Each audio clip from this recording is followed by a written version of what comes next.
right, ladies and gentlemen, how's everybody doing?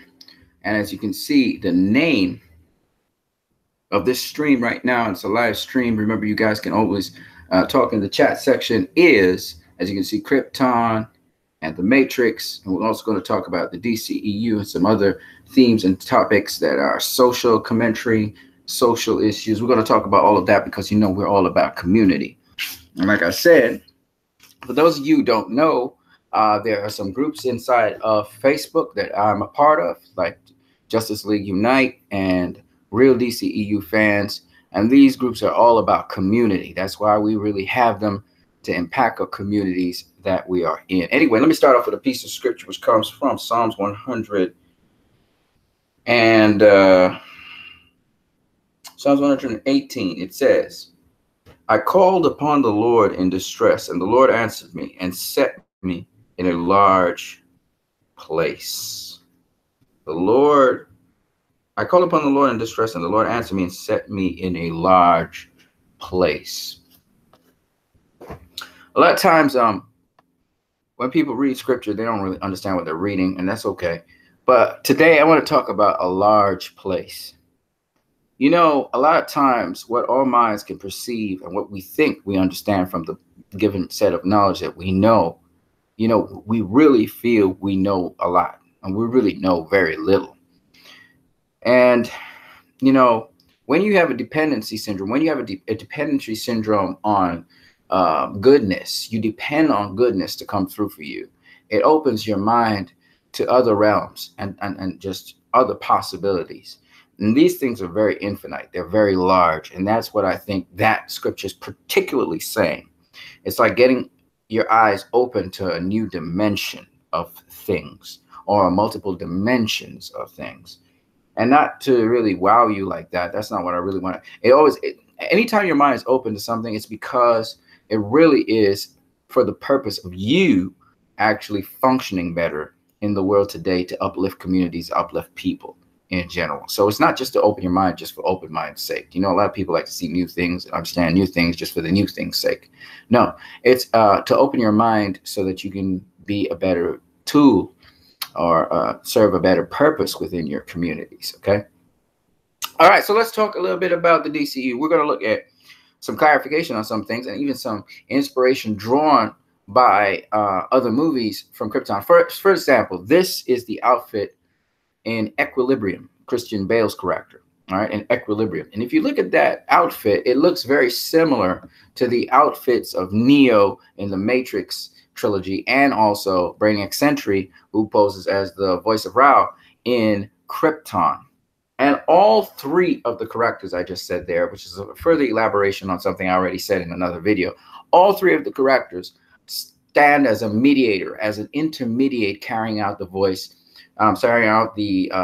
executing the commands of the great God or the great Lord. For instance, here, this executioner, who was known in the movie Equilibrium, he was carrying out, at first, carrying out the agenda of his, the Overlord, and then he changes and becomes the voice of the resistance.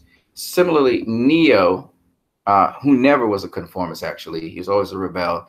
He is the voice of the One, which is the liberator for people who want to be free from the Matrix. And then we find in Krypton something a little bit different. So in Equilibrium, this character here, he first becomes the voice of the Overlord, and then he becomes the voice of the resistance. So he's a little bit different to Neo, which is the voice of the resistance, basically. He's the One. And then we have the voice of the god Rao, who is the voice of a god who has destroyed all other gods and has become somewhat of an oppressor to certain people. Transcends, but he's really a front for Brainiac Sentry. Nonetheless, he becomes this liberator, is perceived as a liberator by the rankless for a period of time. So there are different variations of the theme of this high priestess, if you would like to call it that, that mediator, that intermediate, that atonement for mankind.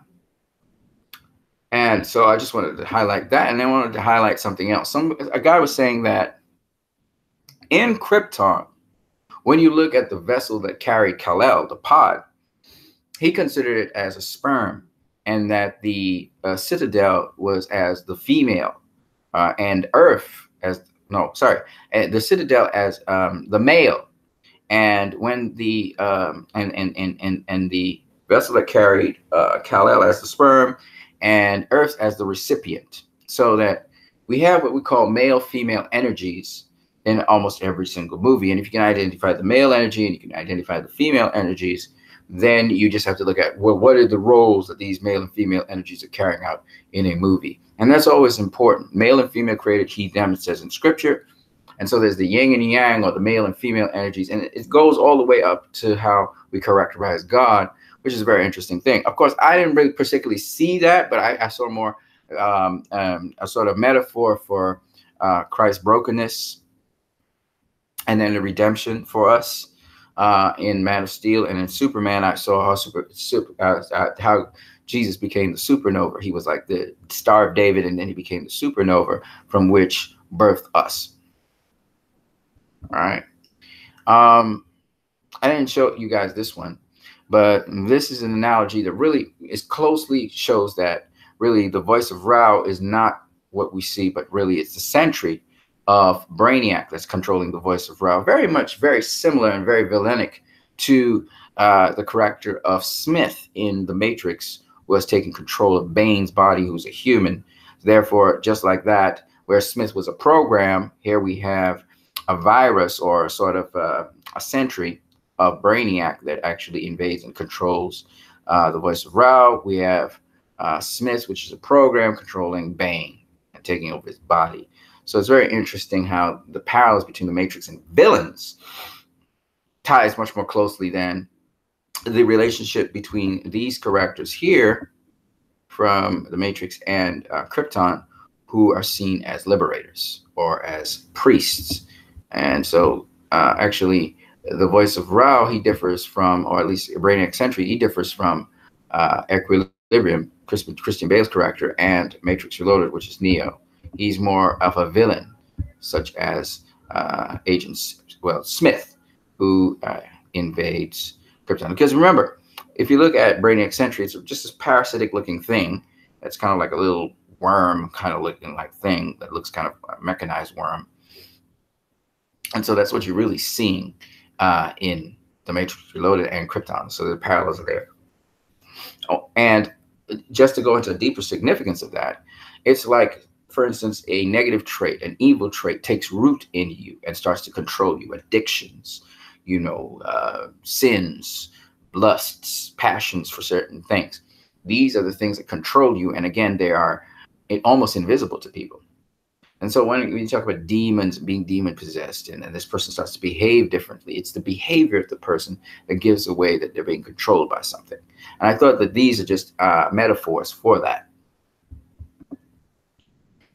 Finally, as like I said before, we were looking at male and female energies. And so very interestingly enough, in Krypton, as well as in, again, The Matrix, we see male and female energies. For instance, the male energy in The Matrix, and again, these relate directly to the topic of The Matrix, as the male and female energies relate directly to the topic of Krypton.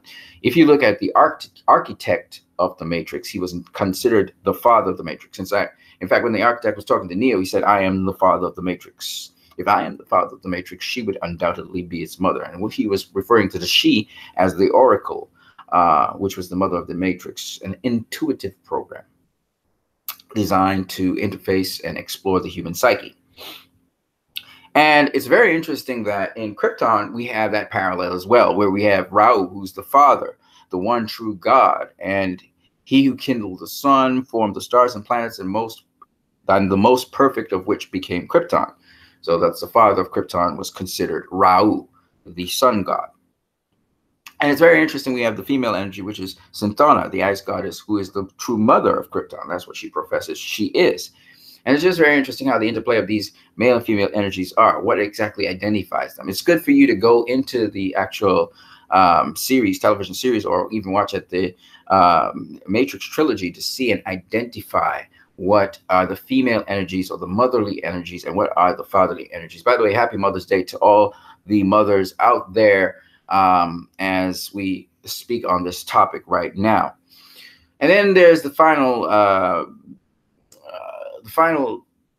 thing that's elucidated here, which is glorification, We see in Krypton that the voice of Ra, which is really Brainiac Sentry controlling this human form, he goes. He says, "Through fire we are reborn," and he ascends, he transcends, and rises above the people as looking like Ra. He looks, he is a fiery god. He looks like a fiery star. And it's interesting seeing that parallel in the Matrix Revolutions, where Neo, he's walking around the machines, he's seeing them in terms of machine code. And when he looks at them in terms of machine code, he sees the glorification of the machines. And he sees, he stands before one that looks like a sun. We see what the machine actually looks like. But for Neo, this is what he sees it as. And I argue that that code, that machine code you're seeing, is actually the code for the architect. So that I believe that both the voice of Ra and the architect are both the male or father figure, the male energy. Now, if you, go back and watch the movies, I'm not going to tell you what the male and female energies are. I think it's very specific to each movie, and I find it's very interesting to actually look at that. So as you observe the Krypton series, and if you go back and watch the Matrix trilogy, you should be able to identify these male and female energies. And, I listened to Zack Snyder speak about Wonder Woman bringing the balance, where she's the female energy to the male energies. And I thought that was very interesting. And what is Wonder Woman's role in that whole thing? And you'll find that when we consider woman energies, for instance, woman energy would be something like wisdom. It would be something like, because I'm not going to say why it's considered a female energy. I'm not going to say why. You can put that in the comment section below or in the chat section, but you can see the female energies and the male energies. All right, let me come out of this and let's get back to what we're doing. Stop that so you guys can see my face. Remember, you can always leave your discussions in the chat section. I'm about to come to right now. All right, so you can talk up a storm in the chat section. Those of you who are around about the chat section, we'll bring this down a little bit. All right, can you guys see my face? I hope you can see my face. So let me get into a little bit more details about the DCEU and about some other things that I had been discussing with some other people, some topics. And I got some interesting topics that I actually discussed with another guy in a spoiler group concerning Infinity War. And I thought these are some topics I would like to talk with you guys. But I already talked some of it in the last video. If you haven't seen the last video that I've done, you should really check it out. It's another stream as well. And for those of you who are right now with your families and with your moms, that's great. I wish you guys would do that. I already kind of went with my mom yesterday to a function, and then today I tried to help out in the home as much as possible. I'm not going to be going anywhere today. Just kind of liquoring up to be able to go out tomorrow hydrated. I say liquoring up, I mean drinking water. So when we're looking at the topic that I want to talk to you guys about, it has to do with, let's start off with something from the Infinity War, because I already kind of mentioned some of the shortcomings of Infinity War, but nonetheless, even so, those shortcomings can be a subject of discussion. I'll give you one example of that. So Thanos, remember, was supposed to be doing population control, where half of the population of each world in the universe lives and half the population is annihilated. And of course, this is to survive each world in the universe. But one of the things he said and he stressed on was that it needed to be random. It needed to be a random event where nobody, high or low, were destroyed. But if you paid attention to the movie, you would realize that on a number of occasions, Thanos did things which were not random, and that his principle, the principle that he supposedly holds to, he broke in terms of randomness. And the first one I think of is the very first situation where he encounters Gamora, and they're separating the people randomly, and he picks Gamora out because he sees the attributes, the tenacity, or ability to fight back. He picks her out of that, and therefore corrupts the whole process of it being random, because you're not supposed to just pick somebody to survive. And it's not a random picking. He picked her because she showed attributes which he liked. So that tainted the whole process right there. And I find that very interesting because what I want to point out to people, while the directors made a mistake on that, it's okay. My point being this, that as a subject of discussion, we realize that even the most devout people can be hypocritical. Now, generally speaking, villains hold fast to principles that they believe. Whatever they believe, they're not going to contradict themselves usually. And Thanos was supposed to do that. So I think it's an error on the director's part. But nonetheless, the point is that sometimes people are hypocritical on their belief systems. And I found that very interesting. And, you know, I profess to be a Christian, for instance. Does that mean I'm being Christian all the time? And do I sometimes contradict myself? Absolutely. The other thing I wanted to note, and I'm just going to talk about the other two instances I've seen, at least I've recalled, where he was not randomly separating people. Actually, there are three more. The first one is when he's facing Thor and Loki and so on, and he's just killing these people because it's no longer a random event. Thor said that he slaughtered half the population of Asgard. Okay. But it wasn't a random event because we see that Thor and Loki, Thanos had there was something that Thanos wanted of them. And so they were kept alive. So that you can't have a purely random event where you're randomly destroying half the population because you purposefully kept some people alive. Now, the other situation is where Thanos finally gets the Infinity Gauntlet. And then he goes about snapping his fingers. Now, if it is purely a random event, he would have to be part of the event because he's a sentient being. But I can guarantee you he's not part of the event. And it's not because he has the Infinity Gauntlet. It's because I am pretty sure, just like with all things, he has to execute his will, yes, but he's not thinking of himself in the equation because most autocratic rulers, they're actually cowards with all their power. You think of Adolf Hitler, you think of Napoleon. These guys were not going to stand up and go down.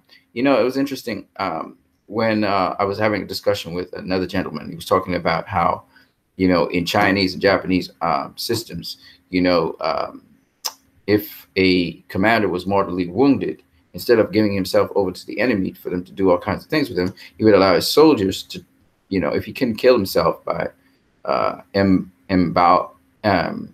disemboweling himself, he would have his soldier there to chop off his head. Now, this is not anything new to China or Japanese culture. If you go and read in the Bible, Saul, for instance, needed the armor bearer to lance him through if he didn't successfully kill himself, or let him fall upon, they call it fall upon your sword.